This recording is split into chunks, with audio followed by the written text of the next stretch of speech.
नमस्कार, मैं स्वामी जगन्नाथ मिश्र। आज आप लोगों को विषय हिंदी क्षितिज भाग 2 कक्षा 10 काव्यखंड का पहला पाठ सूरदास के पद। कवि आपके सूरदास जी हैं। आइए सबसे पहले कवि सूरदास के जीवन परिचय पर थोड़ा सा ध्यान दें। काल के सर्वश्रेष्ठ कवियों में से एक कवि सूरदास हुए, जिनका जन्म मथुरा के निकट रुनकता यानी रेणुका क्षेत्र के अंतर्गत आता है, और कुछ विद्वान मानते हैं कि नहीं, इनका जन्म दिल्ली के निकट सीही के आसपास हुआ था। इनके गुरु महाप्रभु वल्लभाचार्य थे, जिनका इन्होंने अनुसरण किया। अष्टछाप कवियों के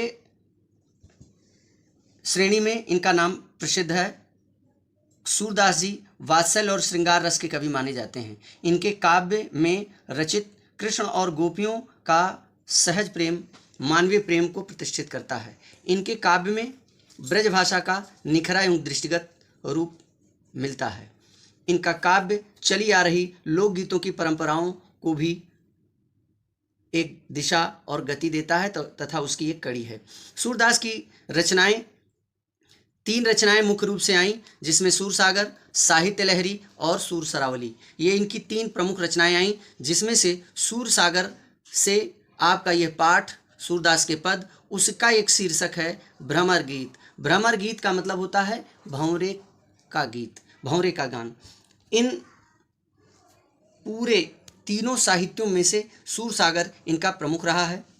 और जैसा कि आपको पहले भी बताया कि सूरदास जी का जन्म 1478 ईस्वी में हुआ था। इसके पश्चात सूरदास जी ने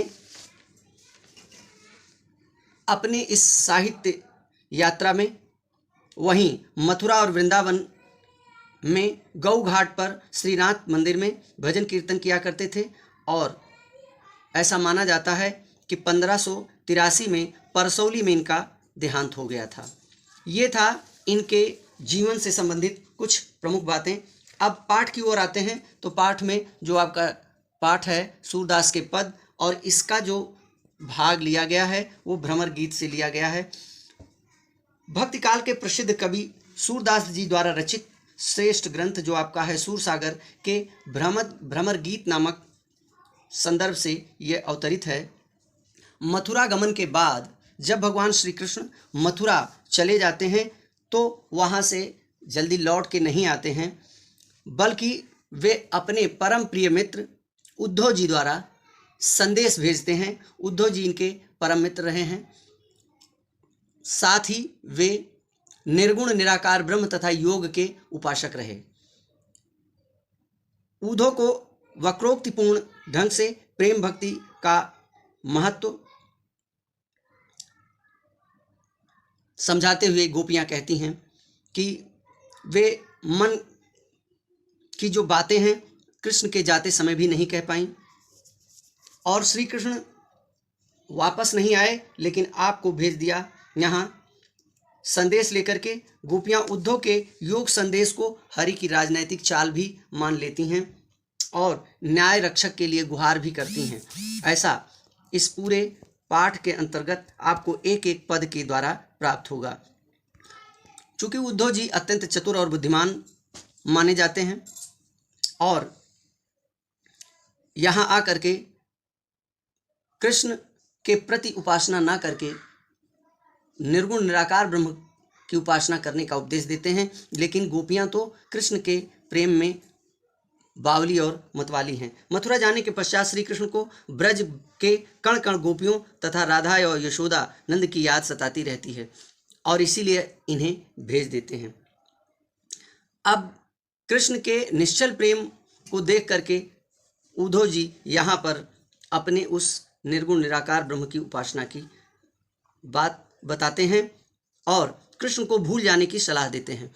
उद्धव को लक्ष्य करते हुए गोपियाँ व्यंग बाण करती हैं। चूंकि इस पाठ का नाम भ्रमर गीत इसलिए दिया गया, क्योंकि जिस समय उद्धव जी अपना योग और निर्गुण निराकार ब्रह्म की उपासना का संदेश लेकर जब आए तो उसी समय फूल पर एक भंवरा मड़रा करके आकर के बैठ गया और गोपियों ने सीधे उद्धव को ना संकेत दे करके अब वो संकेत भंवरे की ओर करके अपने मन की व्यथा को उद्धव जी से कह रही हैं। इसलिए इस पूरे शीर्षक को भ्रमर गीत नाम दिया गया। भ्रमर गीत से ही है और इसका पहला बंद आपके पास आ रहा है कि उद्धव जी से गोपियां कहती हैं कि उद्धव तुम हो अति बड़भागी, अपरस रहत स्नेह तगातें नाहिन मन अनुरागी। गोपियां कहती हैं कि हे उद्धव जी, आप बड़े भाग्यवान हैं जो प्रेम के धागे में नहीं फंसे, आपका मन प्रेम के बसीभूत नहीं हुआ। जो प्राणी प्रेम के बंधन में फंस जाता है उसे कहीं चैन नहीं मिलता। आपकी स्थिति ठीक उसी प्रकार से है, क्योंकि आपने किसी से प्रेम किया ही नहीं, आप किसी के प्रेम के धागे में फंसे ही नहीं, इसलिए आप प्रेम की परिभाषा क्या जानो। आगे गोपियां कहती हैं कि पुरैन पात रहत जल भीतर, ता रस देह न तागी, ज्यों जलमाह तेल की गागर, बूंद न ताकों लागी। गोपियां कहती हैं कि हे उद्धव जी, जिस प्रकार से जल के अंदर कमल और कमल का जो पत्ता होता है पुरैन का पत्ता, उस पर जल एक बिंदु भी रुक नहीं पाता, जबकि वो जल के भीतर ही है। इसके बावजूद भी उस पर जल की एक बूंद नहीं रुक पाती है, क्योंकि उसका पत्ता इतना चिकना होता है कि उस पर जल की एक बूंद भी नहीं रुक पाती। हे उद्धव जी, ठीक उसी प्रकार से आप हैं। आप तो कृष्ण के समीप रहे, लेकिन कृष्ण के समीप रहने के बावजूद भी आप उनके प्रेम में नहीं डूब पाए, उनके प्रेम की एक बिंदु भी आपके ऊपर नहीं पड़ पाई। आप तो उसी चिकने पुरैन पत्ते की तरह हैं कि उस पर प्रेम की एक बिंदु भी आपके ऊपर नहीं रुक पाई। आगे गोपियां कहती हैं, ज्यों जलमाह तेल की गागर, बूंद न ताको लागी। जिस प्रकार से एक मटके पर चारों तरफ से अगर तेल लगा दिया जाए और उसे जल के अंदर डुबोया जाए तो उस पर भी जल की एक बिंदु नहीं रुक सकती है। हे उद्धव जी, आप उसी तेल लगे गागर की भांति हैं कि आप कृष्ण के इतने समीप थे, परम मित्र थे, और इसके बावजूद भी आप उसी चिकने तेल लगे गागर की तरह हैं कि उसमें डूबने के बाद भी आपके ऊपर प्रेम की एक भी बूंद नहीं ठहर पाई, नहीं रुक पाई, और एक बूंद का भी आपके ऊपर कोई असर नहीं पड़ा। यही कारण है कि उद्धव को कोई कष्ट व दुख नहीं सहना पड़ रहा है। वे तेल की गागर की तरह हैं। उद्धव का मन तेल की तरह चिकना है, जिस पर प्रेम जल का कोई प्रभाव नहीं पड़ता है। आगे कहती हैं कि आप तो धन्य हैं। आप धन्य इसलिए हैं क्योंकि आपने कभी प्रेम रूपी जल में एक बिंदु भी, एक बार भी पैर नहीं डुबोया। आपने पैर उसमें डाला ही नहीं, तो आपको उसका कोई प्रभाव नहीं पड़ेगा। हे उद्धव जी, नदी में पाँव न बोर्यों, अगली है कि प्रीत नदी में पाँव न बोर्यों, दृष्टि न रूप परागी, सूरदास अबला हम भोरी, गुर चाटी ज्यों पागी। गोपियां कहती हैं कि हे उद्धव जी, आप बड़े ही भाग्यवान हैं, आप बड़े ही अच्छे हैं कि आपने कभी उस प्रेम रूपी नदी में पाँव ही नहीं डुबोया तथा उसकी दृष्टि किसी भी प्रकार से आपको मोहित नहीं कर पाई। इसलिए आप प्रेम की भाषा को क्या जाने, आपके आंखों में वो प्रेम रूप में बसा ही नहीं जिस पर आप मुग्ध हो जाते।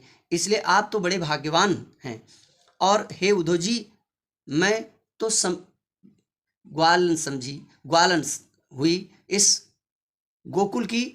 और सूरदास जी कहते हैं कि गोपियां कह रही हैं कि हे उद्धव जी, हम तो भोली भाली सरल हृदय अबला हैं। जिस प्रकार से चींटी यह जानती है कि गुड़ के पास जाएंगे तो हम लिपट करके मर ही जाएंगे, फिर भी चींटी की आसक्ति देखिए कि वह बार बार उसी गुड़ के पास ही जाती है और लिपट करके उसी में अपने प्राण को दे देती है। हे उद्धव जी, मैं भी उन्हीं चींटियों की भांति हूँ और हमारे कृष्ण उसी गुड़ की तरह हैं। हम गुड़ कृष्ण की ओर आकर्षित होते हैं और बार बार वहीं दौड़कर चले जाते हैं और इसकी परवाह नहीं करते हैं कि मेरा जीवन रहेगा या समाप्त होगा। हम लोग तो उन्हीं कृष्ण की ओर आसक्त होकर के बार बार उन्हीं के प्रेम मोह माया जाल में हम फंस फंस करके उलझ जाते हैं। गुण के प्रति चींटी की आसक्ति होती है, उसी तरह गोपियां भी कृष्ण के प्रेम में पूर्ण रूप से आसक्त हैं। कृष्ण के वियोग में उनकी दशा बड़ी ही दयनीय हो गई है। उद्धव भाग्यशाली हैं जो इस माया के जाल में निर्लिप्त और अनासक्त हैं। इस पूरे पाठ में उद्धव जी को उस गागर की तरह बताया गया जिसमें तेल लगा है, पुरैन के पत्ते की तरह बताया गया है जिस पर एक जल बिंदु नहीं टिकती है। यहाँ पर उद्धव जी की तुलना उस पुरैन के पात और तेल लगी गागर से किया गया है और कृष्ण को प्रेम की प्रतिमूर्ति बताई गई है। कृष्ण प्रेम की साकार मूर्ति हैं और यहाँ गोपियों की तुलना चींटियों से की गई है। यह इस पूरे पाठ में यही आपका है। अब इसमें कुछ और चीज़ें हैं, जैसे काव्य सौंदर्य से संबंधित प्रश्न पूछा जाएगा तो गोपियों काव्य सौंदर्य के अंतर्गत गोपियों के प्रेम की तन्मयता का साकार चित्र प्रस्तुत किया गया है।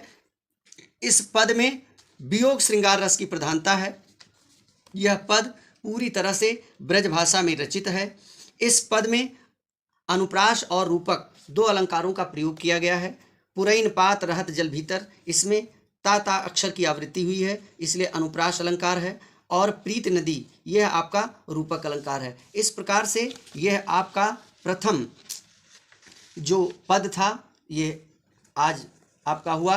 अब इससे संबंधित जो भी आपको प्रश्न करना होगा उसे आप अपने कमेंट बॉक्स में ज़रूर टाइप करेंगे और इससे संबंधित जो भी प्रश्न आपको करना होगा उसमें अवश्य लिखेंगे। इस पूरे पाठ का जो भावार्थ है ये आपको यहाँ लिखित तौर पर है। आप लोग इसका स्क्रीनशॉट ले लीजिए जिससे अर्थ आपको पूरी तरह से शार्ट में समझ में आ जाए। और इसका मैंने विस्तार से आपको बताया ही है, फिर भी आप इसका स्क्रीनशॉट चाहें तो स्क्रीनशॉट ले लें जिससे आपको इसका अर्थ और इसकी व्याख्या करने में आपको दिक्कत ना आए। और इस वीडियो को लाइक ज़रूर करें, अपने प्रश्न कमेंट करें, उत्तर आपको जल्द ही प्राप्त हो जाएगा। तथा प्रगति पथ चैनल को सब्सक्राइब अवश्य करें, बेल आइकन दबाएं और अपने सहपाठियों के साथ इसे शेयर अवश्य करें।